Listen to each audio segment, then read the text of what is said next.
hospitali mzima haina maji, hospitali mzima hakuna hata yani, ukifika pale juzi kuna mtoto ameenda pale amemeza maharagwe.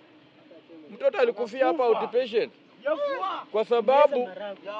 kwa sababu daktari hawapo. Governor, hawa ni wananchi wanaumia. Hawa ni wananchi wanateseka.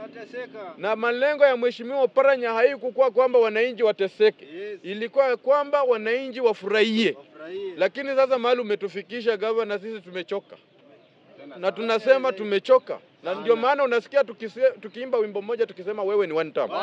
One term, baraza. Na inabaki kuwa one term. Hatutabadilisha msimamo. One term. Awe viongozi sahi kitu wenzangu acheni niwaambie ukweli na sitaki niwafiche. Kabisa. Kitu ambacho tunakiona kwa viongozi kwa wale ambao wako kwa serikali ya hii ya baraza, kila mtu ambaye ako pale kwenda pale, yani wewe unaenda tu kuchukua pesa kufanyia miradi zako. Hebu angalia wale watu ambao wamechaguliwa kwa hii serikali ya governor. Ukienda pale maisha yao wamebadilika within 5 years, hata 5 years hajaisha. Lakini hebu angalia vile wameinuka. Kwani hao wazazi hawakuzaa? Na kama walizaa si pia wao wanataka vijana wao wakue? So sisi tunataka, sisi kama vijana, kwa sababu tunaona makosa, tutasema hayo makosa ili hao wananchi wakituangalia waangalie na wajue ya kwamba huyu anafanya na huyu hafanyi, na mwenye hafanyi aende nyumbani.